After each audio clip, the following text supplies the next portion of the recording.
السلام علیکم، میرا نام ہے عمران جان اور آپ دیکھ رہے ہیں میرا یوٹیوب چینل۔ آج کی ویڈیو ہے بیسیکلی ایک کمپلینٹ، ایک شکایت۔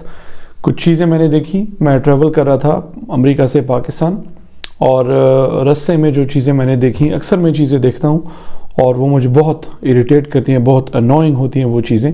تو پہلے میں ہمیشہ لکھا کرتا تھا اخباروں میں اس بارے میں، اور ابھی بھی میں لکھتا ہوں، لیکن کچھ چیزیں ہیں جو کہ ویڈیو کے ذریعے بھی میں کوشش کروں گا کہ لوگوں تک پہنچاؤں۔ کچھ چیزیں میں نے دیکھی، دو مختلف ہیں، لیکن آج کی اس ویڈیو میں صرف ایک اسپیسیفک اس بارے میں بات کروں گا۔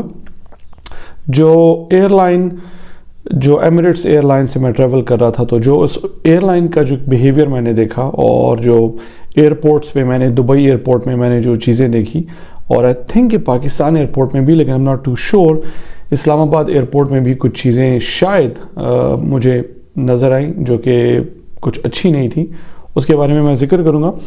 لیکن اس سے پہلے ایک اور میں ذکر کر دوں، یہ کتاب ہے ڈرٹی وارز بائی جیرمی اسکیہل۔ یہ اس کا کور ہے۔ میں جب بھی کتاب پڑھتا ہوں تو ہمیشہ کور ریموو کر کے پڑھتا ہوں، زیادہ کمفرٹیبل ہوتا ہے اور کور بھی خراب نہیں ہوتا۔ بہرحال دس از اے مین کور۔ تھوڑا اس کے بارے میں ذکر کرتا ہوں اور کسی اور ویڈیو میں انشاءاللہ پھر ڈیٹیل میں بات کروں گا۔ اس کتاب کی دلچسپ بات یہ ہے کہ یہ میں نے خریدی تھی کتاب 2013 میں، کیونکہ 2013 میں ہی یہ کتاب ریلیز ہوئی تھی، اور مجھے آج بھی یاد ہے میں امریکہ میں تھا اور جب یہ کتاب آ رہی تھی میں بہت انتظار کر رہا تھا اس کا۔ تو میں لوکل ایک سٹور میں گیا، وہاں پر بارنز اینڈ نوبل، وہاں پر ایک بہت بڑا بک سٹور ہے، بک چین سٹور ہے، ہر جگہ میں ہوتا ہے۔ اس میں جب اس کتاب کو میں نے جا کے ڈھونڈا، پہلے دن جب اس کا ریلیز ہونے کا دن تھا، تو وہاں پر یہ بک موجود تھی، اور I still remember it was $29 and some change۔ اسی جگہ میں بیٹھ کے میں نے فون میں امیزون کھولا تو وہ $19 کی یہی بک تھی، $10 کا ڈفرنس تھا۔ لیکن مجھ سے انتظار نہیں ہو رہا تھا، کیونکہ امیزون پرائم کے شاید یہ شروع کے دن تھے، امیزون پرائم شروع نہیں ہوا تھا، تو اس کتاب کی ڈیلیور ہونے میں کچھ دن تھے، میں انتظار نہیں کر پا رہا تھا۔ میں نے کہا مجھے ابھی چاہیے یہ کتاب، تو میں نے وہیں سے بارنز اینڈ نوبل سے یہ کتاب خریدی، exactly this book, this copy right here. 2013 کی بات ہے، آئی تھنک سمر تھا یہ۔ آج ہے 2022 دسمبر۔ آج یہ کتاب میں نے پہلی بار کھولی ہے۔ یہ بک پائلنگ کے بارے میں، جو بک ریڈرز ہیں ان کو پتا ہوگا کہ بک پائلنگ بھی ایک چیز ہے، they just keep piling on books, اور اس کی باری پھر نہیں آتی، لیکن when they come across a book, when they see a book, they really have to have it، وہ خرید لیتے ہیں، اور پھر 9 سال تک، اس کی 9.5 سال تک، ٹو بی ویری اسپیسیفک، اس کی باری آج تک نہیں آئی تھی۔ تو ابھی میں کوشش کروں گا کہ اس کتاب کو میں پڑھوں۔ اس میں کچھ میں نے دلچسپ چیزیں جو دیکھی ریمنڈ ڈیوس کے حوالے سے، وہ بہت سی چیزیں جو مجھے پتہ نہیں تھی، اور I'm sure کہ وہ کامنلی کسی کو بھی پتہ نہیں ہے۔ صرف ایک جھلک سی میں دے دوں، اور میں خود بھی ابھی ڈیٹیل میں اس کو پڑھ رہا ہوں، کہ ریمنڈ ڈیوس نے صرف CIA کے لیے کام کر رہا تھا پاکستان میں، وہ کچھ لوکل پاکستانی فرمز کے لیے بھی کام کر رہا تھا، اور اس کا بہت ڈیٹیل ذکر ہے، جیرمی اسکیہل نے بہت ڈیٹیل ذکر اس کا کیا ہے۔ اور یہ بھی بتاتا چلوں کہ بلیک واٹر کا جو اس کی جو پریزنس پاکستان میں ہے، وہ انکلیئر ہے کہ کب سے ہے، لیکن ایز فار بیک ایز 2002 سے ہے وہ۔ So this is something again I did not know, maybe آپ کو پتا تھا لیکن مجھے پتا نہیں تھا۔ بہرحال جو میں کمپلین کرنا چاہ رہا تھا، میں نے جو چیزیں دیکھی، جیسے ہی ایمریٹس ایئر لائن میں بیٹھا، تو آج کل کرسمس کا سیزن ہے امریکہ میں، ہم نے تو ساری امریکن چیزیں اڈاپٹ کر لی ہیں، تھینکس گیونگ کی بھی باتیں چل رہی ہیں، اور ابھی PMLN نے اور PDM نے کہا کہ ہم تھینکس گیونگ سیلیبریٹ کریں گے، کیونکہ عمران خان نے ارلی الیکشن کے لیے جو کوشش کی ہے اسمبلی ڈیزالو کرنے کی، تو وہ تھینکس گیونگ اڈاپشن کی بات ہو رہی ہے، وہ ورڈنگ یوز ہو رہی ہے۔ PDM تو ویسے ہی ان کو تو ثابت نہیں کرنا کہ وہ بیسیکلی باہر کی ایجنٹ ہیں، پیڈ ایجنٹس ہیں، اور بے شرم اور بے غیرت ہیں، لیکن پھر بھی وہ پروف کرنے کے چکر میں لگے ہوتے ہیں، تو ایسی باتیں کرتے ہیں۔ لیکن بلیک فرائیڈے ایونٹ ہے، سیل ایونٹ ہے امریکہ میں، اس کو بھی ہم دیکھتے ہیں، تو پاکستان میں وہ جو بلیسڈ فرائیڈے اور بلیک فرائیڈے اور وائٹ فرائیڈے اور یہ چیزیں سیلیبریٹ ہوتی ہیں پاکستان میں۔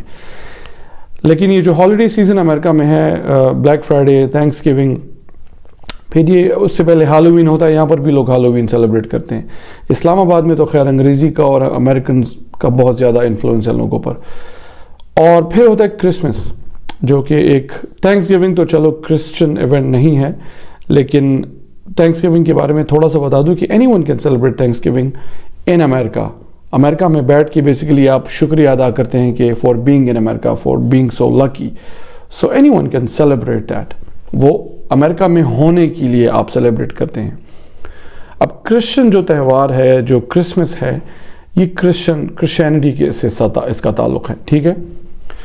اب میں ان باتوں میں نہیں پڑھوں گا کہ آپ کسی کو میری کرسمس نہیں کہہ سکتے, جس طرح وہ ڈاکٹر ذاکر نائک نے بھی باتیں کی جو بہت وائرل ہوئی ہے وہ ویڈیو, اور وہ شاید ٹھیک ہے, میں یہ نہیں کہہ رہا کہ وہ غلط ہے, لیکن میں اس چیز کا ذکر نہیں کر رہا. ایمریٹس ایئر لائن میں نے دیکھا, and am sure this is true across the board, اور ایئر لائنس بھی کرتے ہوں گے. جنگل بیل وہ کرسمس کا جو ایک سانگ ہے بہت مشہور ہے. آج کل آپ امریکہ میں کسی بھی والمارٹ میں چلے جائیں, کسی مال میں چلے جائیں, کہیں بھی چلے جائیں تو وہ میوزک ہر جگہ پلے کر رہا ہوتا ہے, وہ آپ سنتے ہیں یہ گانا. تو ایمریٹس نے وہ گانا لگایا ہوا تھا, as soon as you board the plane you hear that music, that song. مختلف جتنی ویریشنز ہیں اسی میوزک کے. ایئرپورٹ پر بھی یہ گانے میں نے سنے دبئی میں, اور آئی ایم ناٹ شیور, لیکن شاید میں نے اسلام آباد میں بھی سنے, لیکن شاید مجھے یہ یاد کرنے میں غلطی مجھ سے ہو سکتی ہے, لیکن دبئی میں اور جہاز کے اندر تو یہ گانے ڈیفینیٹلی میں نے سنے.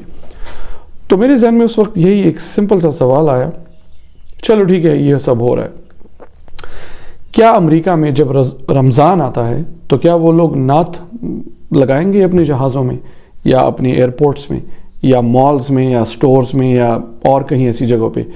کیا جو ایک بڑی مشہور بچپن میں مجھے ایک نعت پسند تھی, سب کو پسند تھی, وہ زہی مقدر, وہ ایک بہت ہی خوبصورت طریقے سے وہ نعت خانے وہ اس کو پتہ نہیں یہ کہنا صحیح نہیں کہ گایا تھا, لیکن وہ ایک نعت تھی بہت خوبصورت. کیا امریکنز وہ پلے کریں گے, یا کوئی بھی اور پلے کر لیں گے رمضان کے موقع پہ؟ کیا عید کے موقع پہ کچھ ایسا ہو سکتا ہے؟ کیا اور جتنے بھی مذہبی تہوار ہیں ہمارے, اور مذہبی اس لیے کیونکہ کرسمس مذہبی تہوار ہے کرسچنس کا, ہم اتنے متاثر ہو گئے ہیں کہ چلو اپنی اقدار تو ہم نے کھو دی ہیں, لیکن پرائی اقدار ہم اڈاپٹ کر رہے ہیں. کیا وہ لوگ بھی کریں گے ایسا؟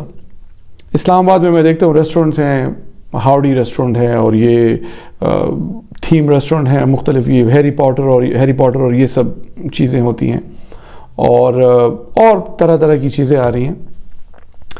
میں نے تو کبھی ٹیکسس میں گوروں کو کباب روٹی کھاتے نہیں دیکھا پٹھانوں کا, یا بریانی کھاتے ان کو نہیں دیکھا, یا انہوں نے ریسٹورنٹس نہیں کھولے جس میں وہ لوگ انہوں نے پکول پہنا ہو پٹھانوں والا, اور چپلی پہنے ہو پٹھانوں کی, شلوار قمیص پہنے ہو, واسکٹ پہنا ہو کہ بھئی ہم نے کباب روٹی ہم کھا رہے ہیں, حالانکہ کباب روٹی بہترین خوراک ہے. اور کچھ ایسا انہوں نے تو نہیں کیا, لیکن ہم ہی بڑے متاثر ہیں. ہم نے بس یہ ساری چیزیں اڈاپٹ کرنی ہیں. اور just some thoughts, some complaints I wanted to communicate. مجھے پرسنلی بہت غصہ آتا ہے ان چیزوں پر. میں نے ایک سٹاف ممبر سے پوچھا بھی ایمریٹس کا, لیکن ان بیچاروں کی کیا غلطی, لیکن مجھے کہیں نہ کہیں تو I had to blow off steam. ان سے میں نے پوچھا, میں نے کہا آپ لوگ رمضان میں کیا نعت پلے کرتے ہیں اس جہاز کے اندر؟ تو ان کو پتہ ہی نہیں تھا, ان کو میرا سوال سمجھ ہی نہیں آیا. شاید یا تو میں پاگل ہوں یا وہ لوگ بے حس ہیں. اگر میرا یہ پاگل پن, میری یہ عادت پاگل پن ہے تو پھر تو میں بہت خوش ہوں اگر یہ پاگل پن ہی ہے تو. Anyway, let me know of your thoughts. Please do share. بتائیں مجھے کیا میری سوچ میں کچھ غلطی ہے, اور if you have also come across the same things and you just never had the opportunity to express your opinion, so do let me know. Please subscribe کریں اس چینل کو, اور ویڈیو کو شیئر بھی کریں. And again, اپنی opinion سے مجھے ضرور انفارم کریں کامنٹس کے سیکشن میں. Thank you so much.